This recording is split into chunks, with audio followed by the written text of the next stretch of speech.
Hello and welcome. This is the very short video. It's aimed at ACCA students getting ready for the Strategic Business Reporting exam, which is in September 2020. And we're looking at the issue of IFRS3's amendment to the definition of the word what a business is. My name is Sandy Hood.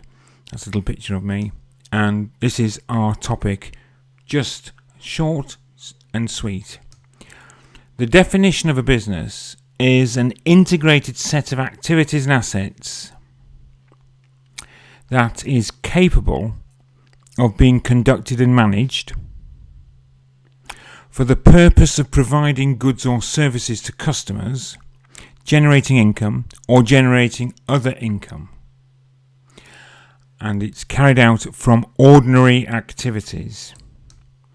So this business should have inputs, processes, and outputs. Now, the processes are any system which has the capability to contribute towards the creation of outputs. So if it's capable of producing outputs, then it can be considered to be a process. And employee knowledge and experience in following rules and conventions is enough to be able to constitute a process, rather like these two pizza chefs knowing what to do. Now we can have what's called a concentration test. I know concentration often means many things in accountancy classes, but this is the concentration in terms of what we are acquiring. It's an optional test, but it's used when you want to try to make the decision, are we carrying out a business combination in acquiring a business, or are we merely acquiring a set of assets? Now, if you pass the concentration test, you're demonstrating that you are acquiring assets and you are not acquiring a business. So if you're only acquiring a set of assets, then that's what the concentration test is looking for.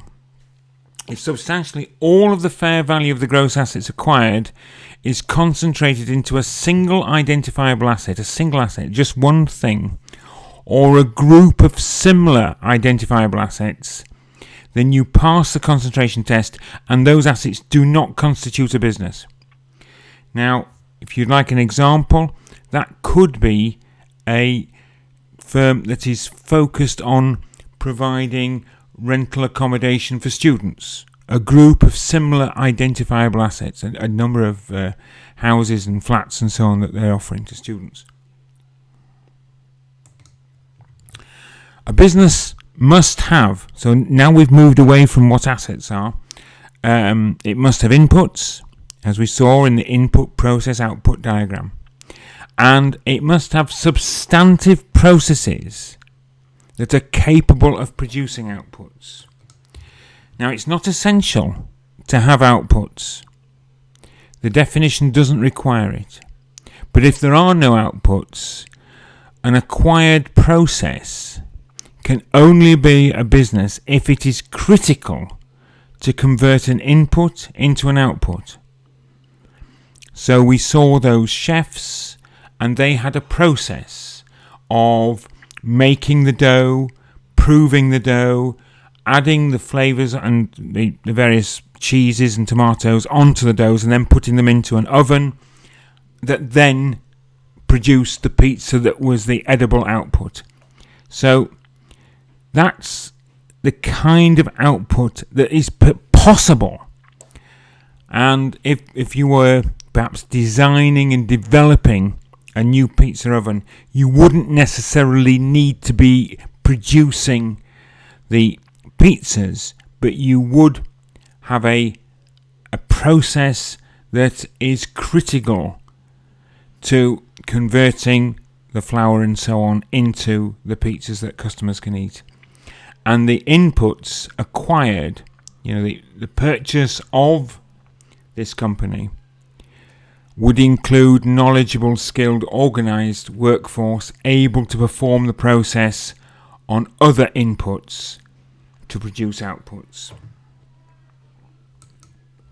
And if there are outputs at acquisition, so that we've bought a company which has got outputs, then we look at the process to see if it's substantive.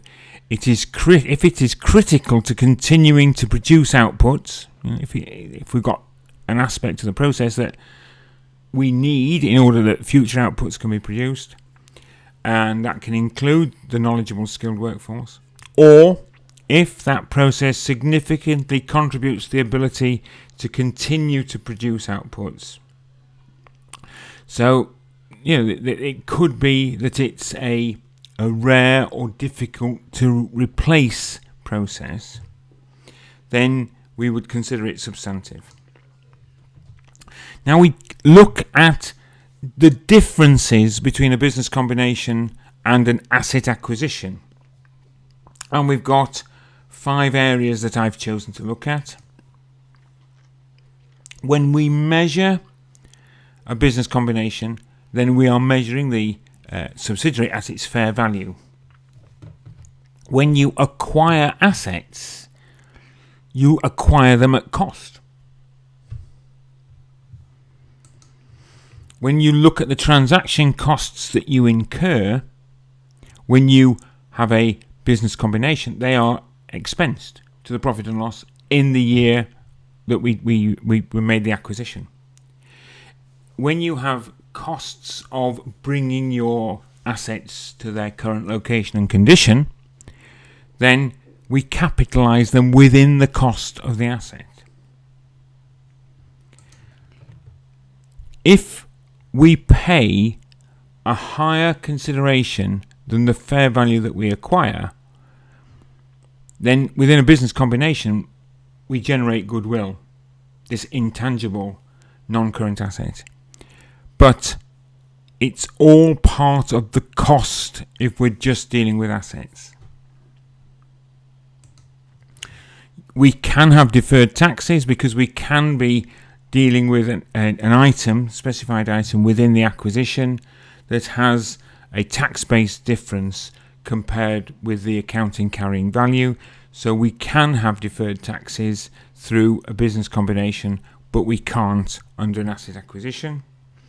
And under contingent liability, yes, we have to include that in the fair value calculation, and that would be based on the present obligation from past events, and we would have a fair value that we can measure reliably. So all of that would be included in the calculation of the net assets acquisition when we're dealing with a business combination, but that would not be considered within the acquisition of mere assets. So we have to think how we can use this and think ahead. And certainly with the ACCA Strategic Business Reporting exam, question 2 is out there to test accounting standards and ethics. And we had typical issues that have come up in recent exams have been breaching gearing covenants and profit-based bonus schemes.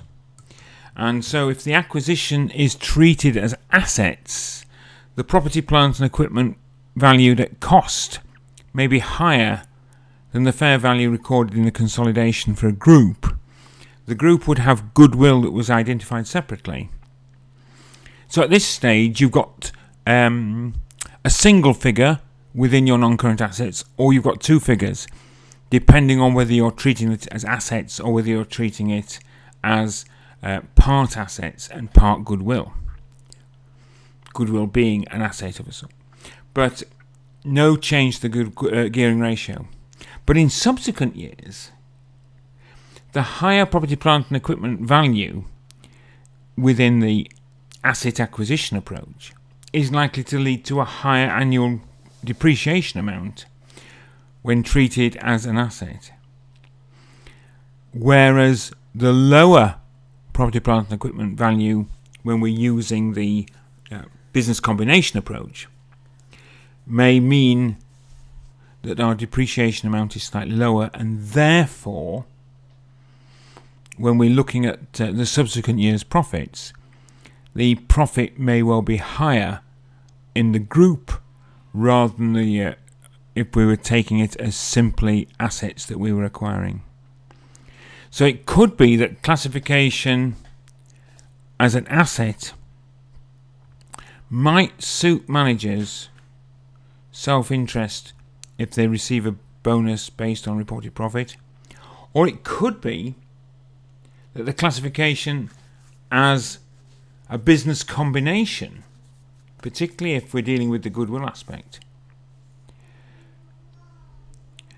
and we don't recognise an impairment to goodwill, then we might consider that the self-interest and the bonus aspect would actually suit the managers to classify it as a business combination. So we need to make sure, if we're answering a question on this, that we recognise this implication, and we need to look at the detail of any question, but we need to recognise that they may well be making a choice not based on the criteria that we were looking at and the idea of a process which is considered to be of substance, but instead out of a self-interest aspect to do with their own bonus based on a reported profit. Thank you for watching. If you are interested in any courses that I'm running, and certainly in 2020 I've got a couple that are coming up. Strategic Business Leader will start in September, and so will Advanced Performance Management. These are the ways of getting hold of me. So thank you very much, and goodbye.